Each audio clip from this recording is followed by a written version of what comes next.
감사합니다.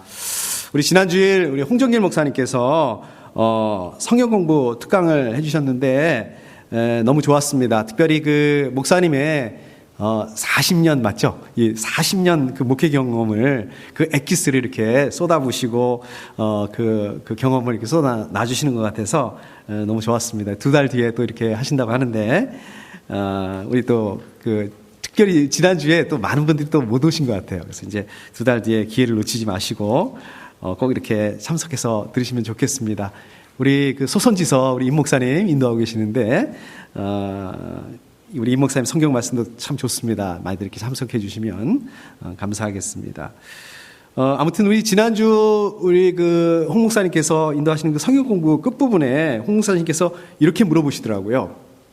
여러분들 믿음이라는 게 뭐냐? 여러분들 믿는다는 게 뭐냐? 여러분들 그 믿는다는 게 믿음이라는 게 뭘까요? 우리가 하나님을 믿는다. 이게 뭘까요? 저도 이제 그 자리에 우리 목사님 인도하시는 그 자리에 이렇게 앉아 있었는데 갑자기 저한테 물론 이렇게 개인적으로 물어보신 건 아니지만 제가 어떻게 대답을 해야 될까 이렇게 갑자기 이렇게 생각이 나지 않더라고요. 여러분들 어떻게 생각하십니까? 믿음에 대해서 어떻게 생각하십니까? 여러분들 하나님 믿으시잖아요? 여러분들 하나님을 믿는다는 게 뭘까요? 우리가 믿는다 하면 생각나는 게 있습니다. 물론 하나님 믿지만 예수님 믿는다. 예수님을 구세주로 믿는다. 예수님을 영접한다. 예. 자, 그 예수님을 믿는다는 게 뭘까? 우리 그 잘 아시는 말씀 로마서 10장 10절 말씀을 보면 마음으로 믿고 또 마음으로 믿어서 의에 이르고 입으로 고백해서 구원에 이르게 됩니다. 이렇게 말씀하시죠. 마음으로 믿고 입으로 시인해서 우리가 구원을 얻게 된다. 우리가 이 말씀을 생각해 보면 믿음이라는 게 그렇게 뭐 복잡하고 어렵고 그런 건 아닌 것 같습니다. 우리가 구원을 받는다는 게 이 말씀을 통해서 보면 굉장히 그 간단하고 쉽다 이런 생각을 할 수 있습니다. 그러니까 이거잖아요. 예수님께서 나를 위해서 십자가에서 죽으시고 또 나를 구원하셨다. 이거를 마음으로 동의하고 마음으로 인정하고 또 우리가 마음으로 받아들이고 믿고 그리고 또 다른 사람 앞에서 우리 예수님께서 나를 위해서 십자가에 죽으셨습니다. 나를 위해서 구원해 주셨습니다. 주님이 예수님이 우리 주님이십니다. 뭐 이거를 내가 말하면 된다.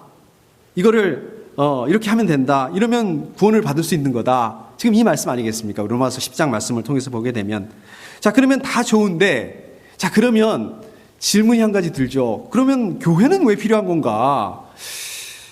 로마서 10장 10절에 의하면 교회라는 말은 안 나오는데 우리가 이렇게 매주일 왜 교회에 이렇게 모여서 예배를 드려야 되는 건가? 그냥 집에서 혼자서 기도하고 찬송하고 또 개인적으로 예배드리고 개인적으로 하나님 잘 믿고 그러면 되는 거 아닌가? 마음으로 믿고 또 입으로 시인하면 되는 거지 된다고 그랬는데 꼭 이렇게 모여가지고 예배를 드려야 되는 거냐? 그러지 않은 거 아니냐? 제가 실제로 이렇게 청년들을 몇 년 전에 이렇게 전도한 적이 있었습니다. 이렇게 전도를 하다 보면 이렇게 대답하는 청년들이 많이 있더라고요. 교회를 하나님을 믿는데 교회는 안 다닙니다. 이렇게 얘기하는 청년들이 많이 있더라고요.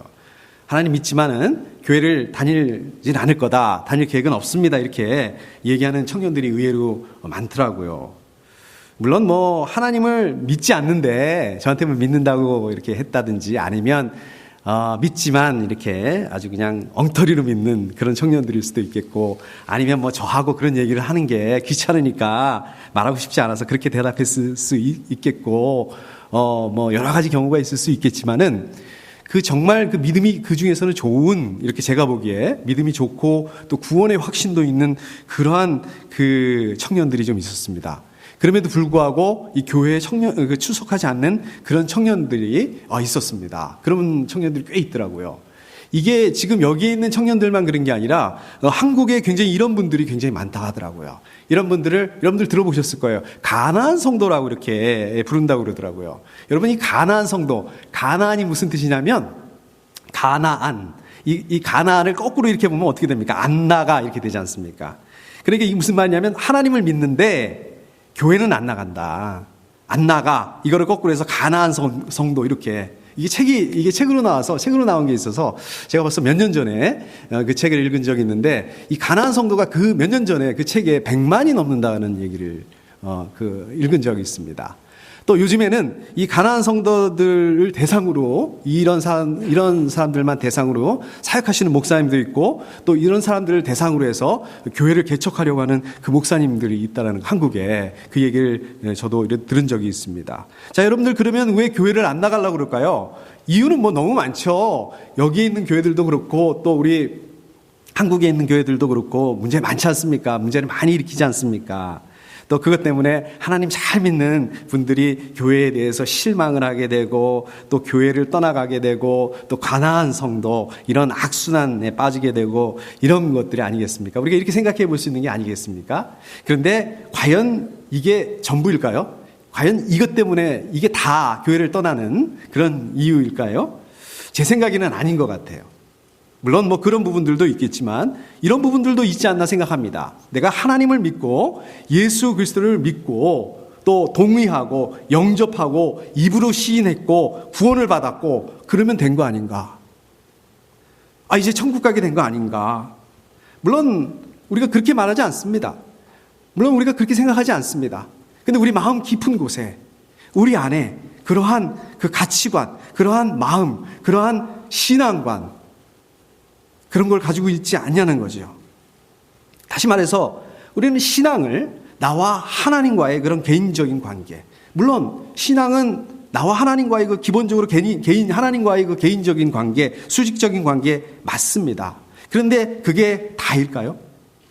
그게 다라고 생각하면 우리가 해결이 안 되는 그런 부분이 있는 게 우리 지난 시간에도 말씀을 나눴던 것처럼 60년대에 1960년대 말고 그냥 60년대 그때 중순에 우리 네로 황제 교회를 엄청 박해를 합니다.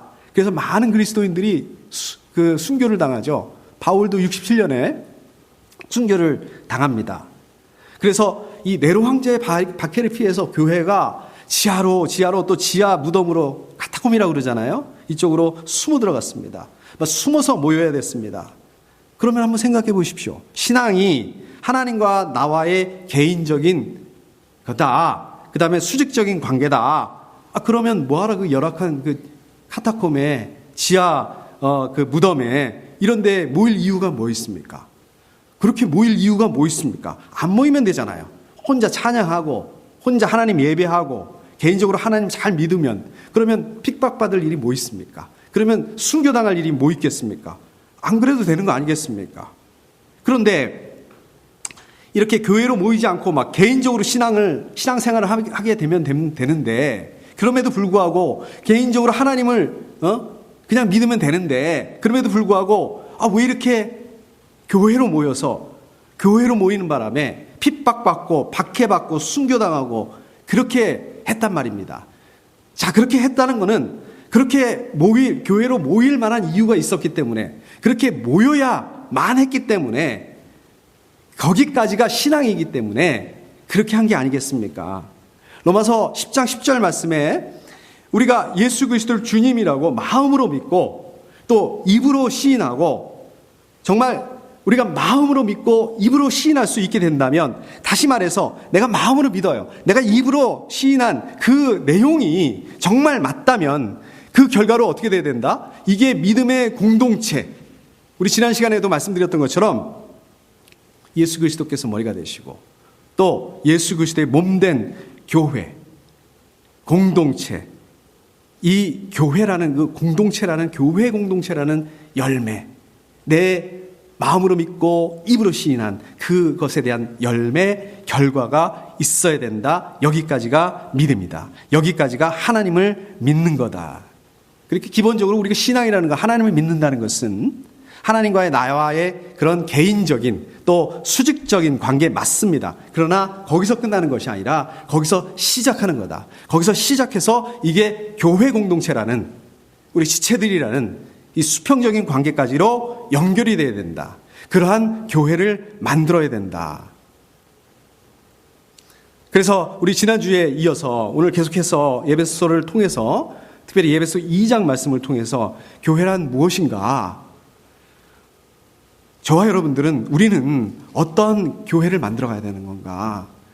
내년도 2002년도에 우리 생명생교회 목표 하나님께서 기뻐하시는 교회, 하나님의 마음을 시원하게 하는 교회라고 제가 이렇게 말씀드렸는데 과연 어떤 교회가 하나님께서 기뻐하시는 그러한 그 교회이고 또 저와 여러분들이 어떻게 하면 하나님의 마음을 시원하게 할 수 있는 그러한 교회를 만들어 갈 수 있을까? 오늘 말씀을 통해서 좀 이것들을 나눠보도록 하겠습니다. 자, 이제 다시 오늘 말씀으로 돌아가서 보시면 19절에 가보시면 그러므로 이제부터 여러분은 외국 사람이나 나그네가 아니요 성도들과 함께 시민이며 하나님의 가족입니다. 이렇게 말씀하고 있습니다. 그러니까 이 말씀대로 보게 되면 뭡니까? 당신들은 더 이상 외국 사람들이 아니야. 나그네가 아니야. 교회에서 그렇게 아웃사이더들이 아니야. 주변 사람들이 아니야. 하나님의 시민이고 하나님의 가족입니다. 이렇게 말씀하고 있는 것입니다. 자, 그러면 이 여러분이라고 말씀하고 있는데 이 여러분이 누구일까요? 저와 여러분들이 같이 읽지는 않았지만 오늘 말씀보다 조금 앞쪽으로 가보면 11절 말씀으로 가보면 거기에 힌트가 나옵니다. 여러분은 지난날에 육신으로는 이방 사람이 되었다는 사실을 명심하십시오. 그러니까 이것으로 보게 되면 여러분이라는 것은 이방 사람들이구나. 이방 사람들인데 예수님을 이제 믿고서 에베소 교회 그 성도가 된 사람들을 말하는 거구나 라는 것을 알 수 있습니다. 여러분들 한번 생각해 보십시오. 예수님이 오시기 전에 우리는 지금 예수님이 오셔서 예수님을 믿기만 하면 되지만 우리 예수님이 오시기 전에 구약시대에는 어땠을까요? 구약시대에는 이 유대인들만 하나님의 백성이라고 그랬습니다. 유대인들만 구원받을 수가 있었습니다. 이방인들은 구원받을 수가 없었습니다. 저 여러분들이 같이 읽지는 않았지만 11절부터 13절에 보면 이 이방인들이 어땠는가에 대한 그 말씀이 나오죠. 어땠습니까? 하나님으로부터 멀리 떨어져 있었고 절대로 구원받을 수 있는 존재가 아니었다. 실제로 그랬습니다. 자, 그렇기 때문에 만약에 이방인 중에서 구원을 받고 하기 위해서는 어떻게 해야 됐을까요? 다른 방법이 없었습니다. 그냥 그 한 가지 방법밖에 없었습니다. 한 가지 방법이 뭐냐? 유대인이 되는 거예요. 이방인에서 유대인으로 기화하는 방법밖에 없었습니다. 우리 여기 그 미국 시민권 따기 위해서 어떻게 해야 됩니까? 우리 미국 시민으로 기화해야 되잖아요. 그러려면 시험도 봐야 되고 선서도 해야 되고 뭐 이런 절차가 있지 않습니까? 마찬가지로 이방인이 유대인이 되려면 먼저 귀화를 해야 됩니다. 유대인으로 귀화해야 됩니다. 어떻게 해요? 할례를 받고 또 율법을 지키고 그랬어야만 했습니다. 자, 그럼에도 불구하고 이방인한테는 한계가 있었습니다. 성전에 들어갈 수가 없었어요. 물론 이방인도 성전에 들어갈 수가 있었지만 그 이방인들이 들어갈 수 있는, 머물 수 있는 그 성전 안에 공간이 따로 있었습니다. 그래서 이 유대인과 이방인을 물리적으로 이렇게 나누는 실제로 그런 담이 있었습니다. 그게 14절에서 말씀하고 있는 거죠. 저희가 같이 읽지는 않았지만 그분은 유대 사람과 이방 사람 사이를 가르는 담을 자기 몸으로 허무셔서 원수된 것을 없애고 이렇게 말씀하고 있죠. 여기 보면 유대 사람과 이방 사람 사이를 가르는 담, 이게 바로 그 성전에 있는 그 유대 사람들, 그 이방 사람들이 머무는 그런 실제로 나누는 그런 담을 말씀하고 있는 것입니다. 원래 그게 있었는데 이제는 어떻게 됐다고? 예수님께서 이 담을 허무셨다. 율법을 폐하셨다. 십자가로 하나 되게 하셨다. 이방인과 유대인들이 한 몸이 되게 하셨다. 이렇게 말씀하고 있습니다. 18절에 보니까 이방 사람과 유대 사람 양쪽 모두 그리스도를 통하여 한 성령 안에서 아버지께 나아가게 되었습니다. 이렇게 말씀하고 있습니다. 그러니까 어떻게 됐다고? 이제부터 이 에베소 교회는 이방인, 유대인 이런 구분이 없다. 민족적인 구분이 없다. 이런 민족적인 구분을 하는 게 아니라 더 이상 유대인만 거룩하고 이방인은 거룩하지 않고 유대인만 하나님의 백성이 되고 이방인 그런 게 아니라 이방인이라도 예수님을 믿기만 하면 또 예수님을 믿고 교회 안으로 들어가게 되면 하나님 나라의 시민이고 하나님 나라의 가족이다. 마찬가지로 이방인들도 유대인들처럼 하나님의 백성으로서의 그 특권과 권리를 다 누릴 수 있게 되었다. 이 말씀입니다. 여러분들, 이 가족은 여기 이제 가족이 계시지만 우리 가족은 이 혈통의 의미를 포함하고 있습니다.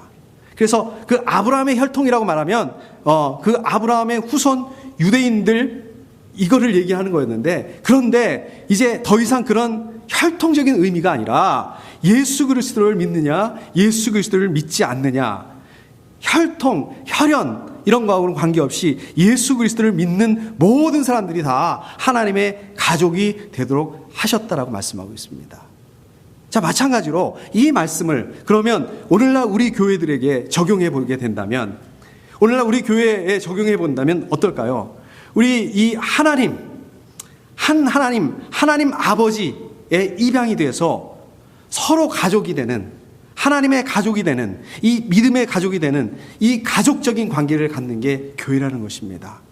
하나님의 가족이 되는 이 하나님의 가족적인 모습을 추구하는 게 이게 교회인데, 그렇게 되는 건지 아니면 그냥 많은 사람들이 모이면 좋고 또 많은 사람들이 모이는 데만 관심을 가지고 있는 것은 아닌지, 그렇지 않습니까? 우리 많은 교회들이 어떻게 하면 많은 사람들이 더 모이는데 여기에 집중하고 이런 프로그램을 만들고, 더 모이기 위해서 더 큰 건물이 필요하고 또 더 좋은 시설이 필요하고, 그런데요, 그 많은 사람들이 정작 모여서 어떻게 됩니까?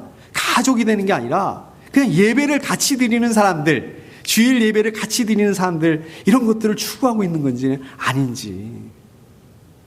하나님의 가족이 아니라 하나님의 가족의 그 모습을 잃어버리고 그냥 그 주일 예배에 모이는 사람들을 연연하고 있다. 우리가 이렇게 된다면 그게 과연 하나님께서 기뻐하시는 교회라고 할 수 있는 건가? 오늘 말씀 예수님께서 어떻게 하셨다고 그랬습니까? 그 평화, 담을 허시고 막힌 담을 허시고 평화와 영적인 가족으로 사랑을 드러내는 그런 교회를 만드셨다고 하셨는데, 우리가 그 예수 그리스도를 우리가 그러지 못한다면, 우리가 모이는 사람들에 연연하고 있다면, 그러한 그 건강한 교회를, 그러한 그 예수님께서 만드신 그 평화를 우리 교회가 나타낼 수 있는 그 건강한 교회라고 할 수 있는지 우리가 돌아봐야 된다는 것입니다. 교회가 가족 공동체라고 하는 것은 교회를 조직하고 어떤 그 조직을 만들고 또 조직을 확대하고 이런 것보다는 어떻습니까? 우리 교회가 가족 공동체라고 하는 것은 관계입니다. 가족들 안의 관계입니다. 어떤 관계일까요? 우리 서로의 삶을 통해서 서로 엮이고요. 막 엮이는 거 싫어하시는 수 있습니다. 그러나 엮이고 또 이런 엮임들을 통해서 영적으로 성숙되어지는 것. 이런 것이 진정한 그 믿음의 공동체의 교회의 모습이 아닐까 생각을 한번 해봅니다. 우리 그런 얘기 많이 합니다. 지역교회는 한계가 있어. 어쩔 수가 없어. 기도 제목을 나눌 수가 없어. 그런데 내가 이게 엮이는 것 때문에 기도 제목을 나눌 수 없다면 저는 이것은 더 이상 교회가 아니라고 생각을 합니다. 저는 완벽하게 기도 제목을 나눠야 되고 완벽하게 뭐를 해야 되고 완벽하게 뭐가 돼야 되고, 저는 이게 교회 목적이 아니라고 생각을 합니다. 교회 목적은 뭡니까?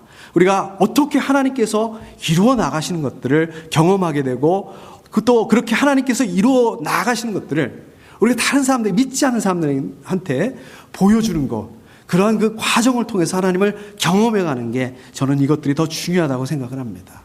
자, 그리고요, 계속해서 보시면 성도들과 함께 시민이며 하나님의 가족입니다, 이렇게 말씀하고 있습니다. 여기 보시면 성도라는 말씀이 나오는데요, 여러분 성도하면 어떤 생각이 나세요?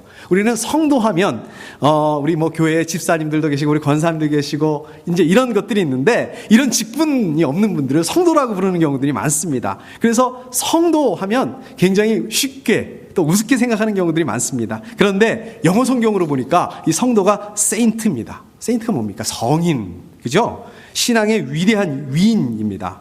우리 성경에 나오는 아브라함, 모세, 엘리야, 바울 같은 사람, 이러한 그 위대한 사람들, 이러한 사람들하고 같이 하나님 나라의 시민이다, 이러한 사람들하고 같이 하나님 나라의 가족이다라고 말씀하고 있는 것입니다.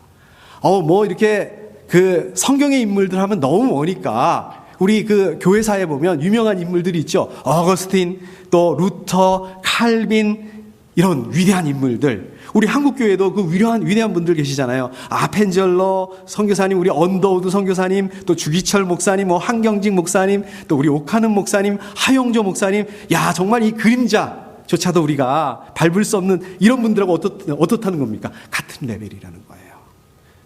동급이 되었다. 가족이 되었다.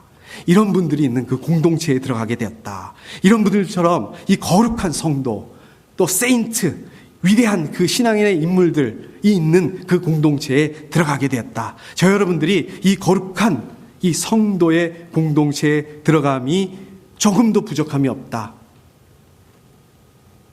감격스럽지 않습니까? 이게 얼마나 놀라운 말씀 아니겠습니까? 여러분들이 감격이 느껴지시나요? 이 감격을 누리시나요? 이 감격을 가지고 하루하루를 살아가고 계신가요? 여러분들 이 감격이, 이 기쁨이 여러분들을 주장하고 여러분들의 그 삶을 주관하고 있는가요? 우리 지난주 말씀에서도 나눴던 것처럼 에베소 1장 18절을 보시면 바울이 이렇게 기도합니다. 우리 한번 같이 한번 읽어주시겠습니까? 자, 한 목소리로 한번 읽어보겠습니다. 시작.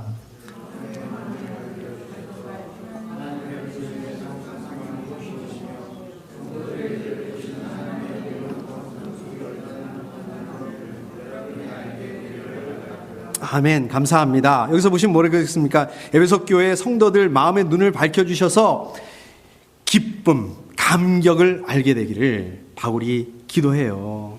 바울은 에베소 성도들이 이 기쁨과 이 감격을 알게 되기를 원한다고 기도하고 있습니다. 에베소 성도들이 이 기쁨과 감격을 제대로 알고서 하나님께 감사하기를 바라고 있습니다.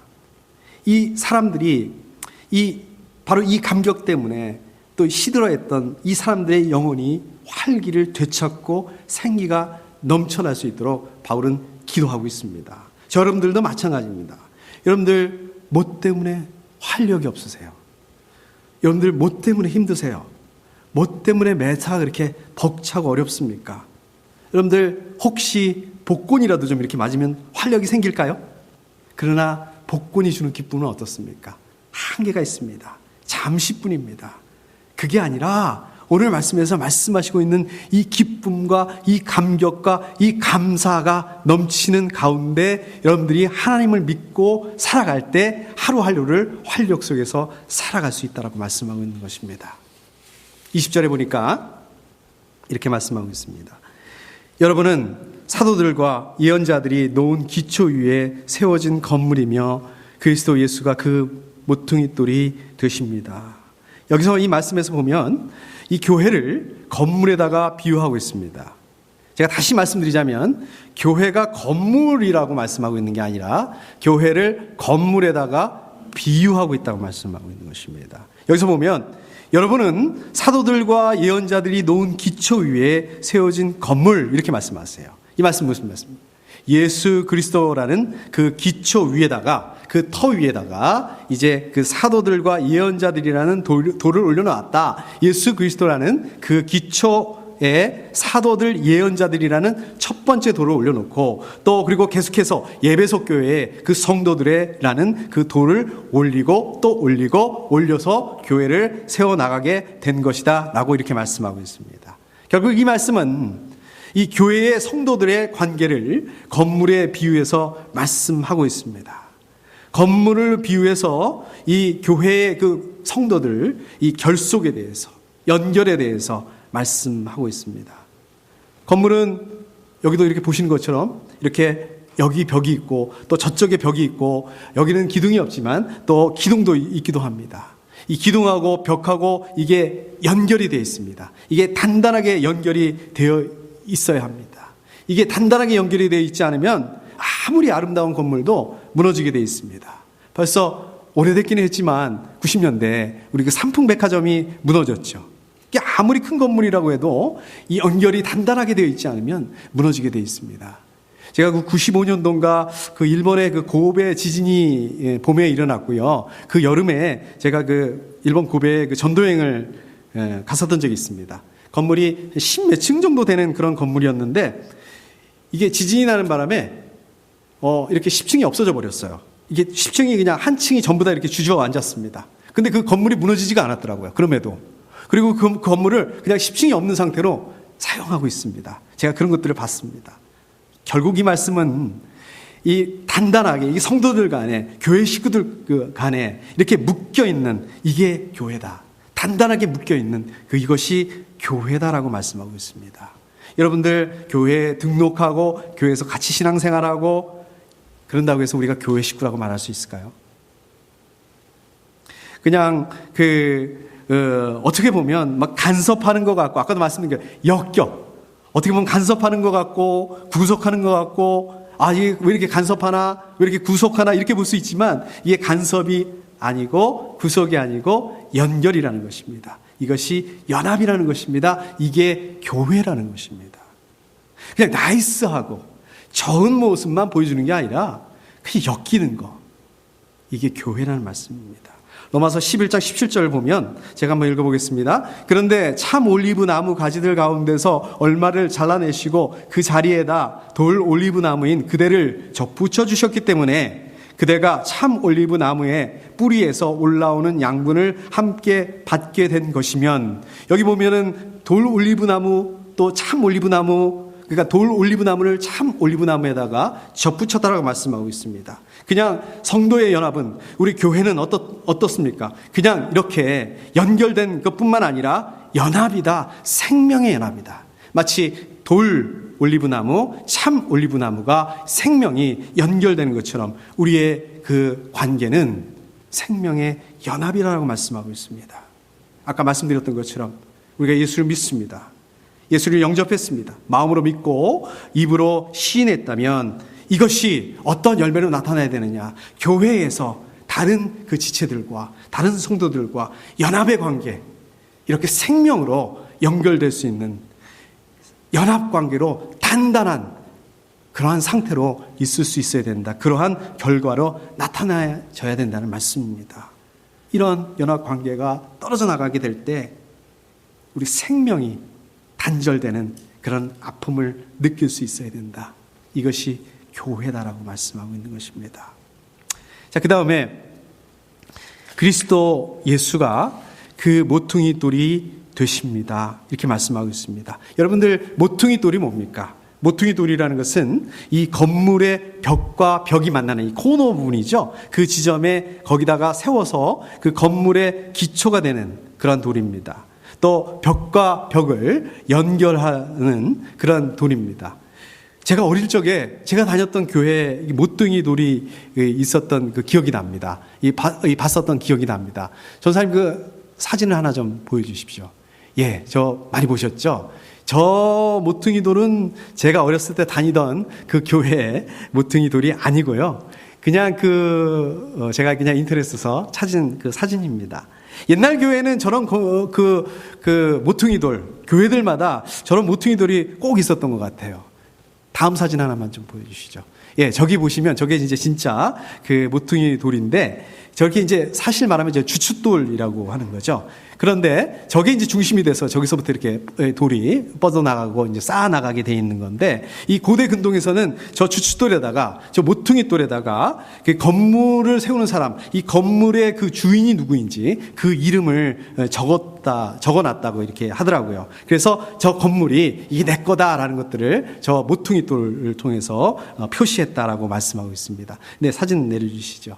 예수님께서 교회의 모퉁이 돌이 되었다, 주춧돌이 되었다, 이 말씀은 예수님께서 교회의 주춧돌이다, 이 사실뿐만 아니라 그 교회가 예수님 거다, 예수님이 소유다라는 말씀인 것입니다. 마찬가지로 저와 여러분들을 하나님께서 부르셨는데 그냥 부르신 것이 아니라 이 그리스도의 몸된 교회의 한 부분을 이루기 위해서 이 모퉁이돌 그 중심으로 해서 그 돌들이 연결되는 것처럼 우리 생명생교회도 저와 여러분들도 서로 연결되고 연합하고 이러한 교회를 세워가기 위해서 부르셨다라고 말씀하고 있습니다. 21절에 보니까 그리스도 안에서 건물 전체가 서로 연결되어서 주님 안에서 자라서 성전이 됩니다. 이렇게 말씀하고 있습니다.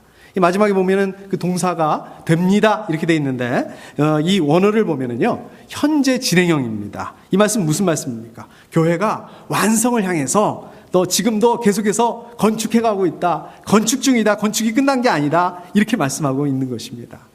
그리고 자라서 성전이 됩니다. 이거는 사실 말이 안 돼요.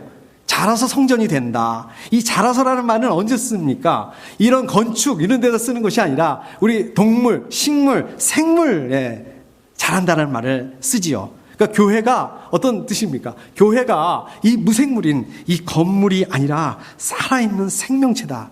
교회는 숨쉬는 또 예수 그리스도께서 다시 오실 때까지 계속해서 성장하고 성숙하는 이것이 교회다라고 말씀하고 있습니다.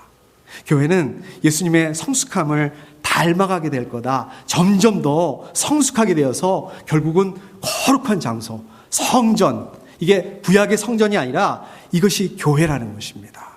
예수 그리스도의 십자가를 통해서 어떤 그 수직적, 수평적인 화평을 이룬 그 그리스도인들이 교회라고 하는 이 믿음의 공동체, 이게 교회, 이러한 그 공동체를 이뤄나가야 된다.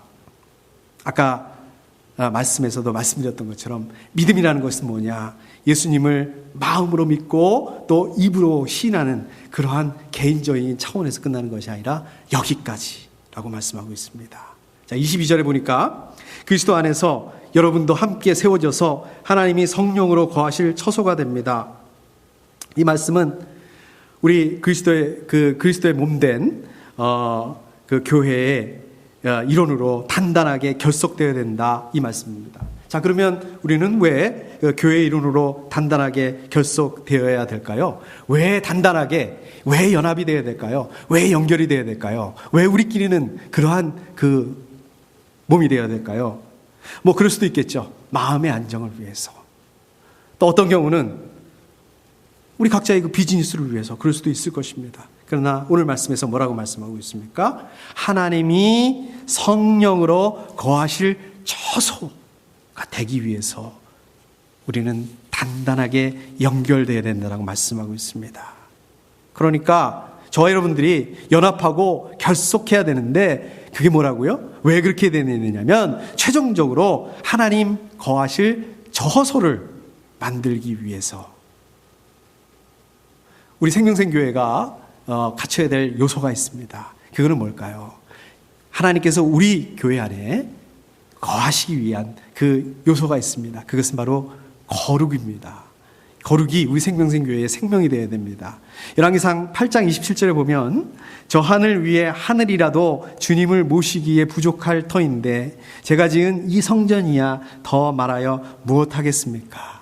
지금 솔로몬이 성전을 완성하고서 고백한 그 고백입니다. 거룩하신 하나님에 비하면 이 성전이 너무 빈약하다, 너무 초라하다, 너무 부족하다, 이 말씀입니다. 저 여러분들 하나님께서 좌정하실 만큼 거룩한가? 결국은 이 거룩을 향한 그 마음의 결단이 없다면 하나님께서 우리 안에 거하실 수 없다. 하나님께서 기뻐하시는 교회, 하나님의 마음을 시원케 하는 교회는 어떤 교회인가?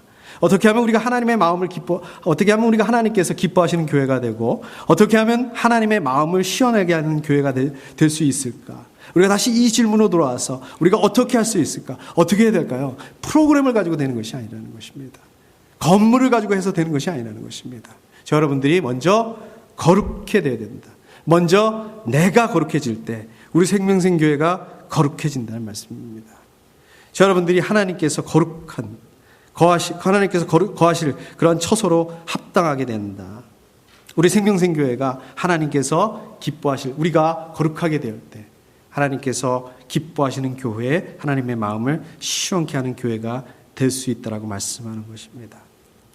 제가 지난 금요일 날 오후에 한참 이렇게 설교 말씀을 준비하고 있었습니다. 근데 보니까 부재중 전화가 한 통이 들어와 있더라고요.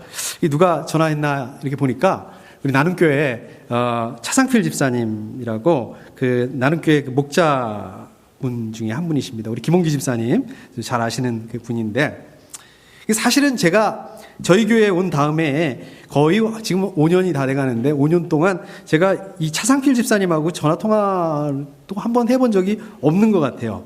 그래서 이분이 저한테 지금 전화를 잘못 누르셨나 보다, 저한테 전화하실 일이 없는데 이제 그렇게 생각을 하다가 뭐 그래도 이렇게 부재중 전화가 들어와 있으니까 긴가민가 하면서 제가 전화를 드렸습니다. 근데 전화한 게 맞으시더라고요. 집사님께서 저한테 좀 전달해 줄 게 있다고 이렇게 교회로 오시겠다고, 제가 교회에 있으면 교회로 오시겠다고 이렇게 얘기를 하시더라고요. 그리고 한 시간 정도 있다가 이렇게 저희 교회로 찾아오셨습니다.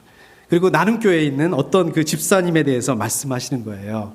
저도 잘 알고 있는 그 집사님입니다. 이 집사님으로 좀 말씀드릴 것 같으면은 10년 전에 이 암 때문에 암에 걸리셨어요. 그래서 그 암 수술을 하러 병원에 가신 적이 있습니다. 그때 제가 그 나눔교회 전도사였는데 그 나눔교회 우리 담임 목사님하고 같이 그 병원에 가서 이렇게 기도해드리고 그랬던 분입니다. 그때 이제 수술이 잘 됐고요. 그 다음에 또 항암 치료를 받으셨는데 항암 치료도 잘 받으셨고요. 그 이후로 이제 그 정상적으로 이렇게 신앙생활도 하시고 이렇게 정상적으로 살아가시고 그랬습니다. 그래서 제가 나눔교회 있을 때 그분하고 같이 이렇게 또 성경 공부를 또 인도하기도 하고 이제 그런 분이었습니다. 그리고서 이제 뭐 저는 이제 그 이후로는 전혀 연락을 한 적이 없었습니다. 근데 차상필 집사님 말씀을 들어보니까 이분이 암이 그 이후로 이제 재발하신 것 같아요. 재발하셨는데 이제 암세포가 막 그 간하고 또 이렇게 신장하고 이렇게 전이가 돼가지고 이제 뭐 거의 뭐 절망적인 상태, 아마 거의 이렇게 소천하실 뻔한 그런 상태까지 갔던 것 같습니다. 근데 이제 방법이 그 간하고 이렇게 신장하고 이식을 받아야 되는데 그게 쉬운 일입니까? 그래서 이제 거의 이제 포기 상태로 이렇게 있었는데 그게 극적으로 그 10월 달에 간하고 신장하고 한꺼번에 이렇게 이식을 받으셔서 수술을 받으셔서 그게 수술이 잘 돼서 또 이 암도 잘 치료가 되고 지금은 이렇게 회복 중이라고 이 말씀을 들었습니다. 그래서 이제 이 집사님이 교회를 못 나가시니까 이 차상필 집사님이 매주 이제 그 집사님을 방문하셔서 집사님 댁을 찾아가셔서 예배를 드리신다고 그러더라고요. 근데 그 차상필 집사님이 뭐 하시는 분이냐면 도넛 하시는 분이세요. 굉장히 피곤하시고 굉장히 바쁘신 분인데 그렇게 매주 이렇게 예배를 드리고 이렇게 하시더라고요. 아무튼 제가 드리고 싶은 말씀은 이 집사님이, 그 아프신 집사님이 어느 날 갑자기 제 안부를 물으시다는 거예요. 우리 그 생명생교회 그 안부를 물으시더라는 거예요. 그래서 그 차상민 집사님이 우리 교회에 대해서 또 저에 대해서 이렇게 얘기를 이렇게 해드렸답니다. 어느 날 집사님 그 아프신 집사님이 이제 하나님께서 마음을 주셨다고 하면서 저희 교회에 이제 헌금을 하겠다고 이렇게 그 헌금을 주셨다. 그래서 그 헌금을 전달해주기 위해서 왔다. 이제 저한테 이렇게 그 말씀을 해주시더라고요. 우리 교회가 아니고 다른 교회 이야기이긴 하지만 이 집사님과 우리 차상필 집사님, 제가 아는 차상필 집사님은 이 목자라는 그 의무감 때문에 그 집사님에게 그렇게 연락하고 찾아가고 또 교회 못 오신다고 매주일 예배드리고 그런 분은 아닙니다. 가족이기 때문에, 영적인 가족이기 때문에 그렇게 하시고 있는 것 같아요. 그렇게 하시고 있는 거예요.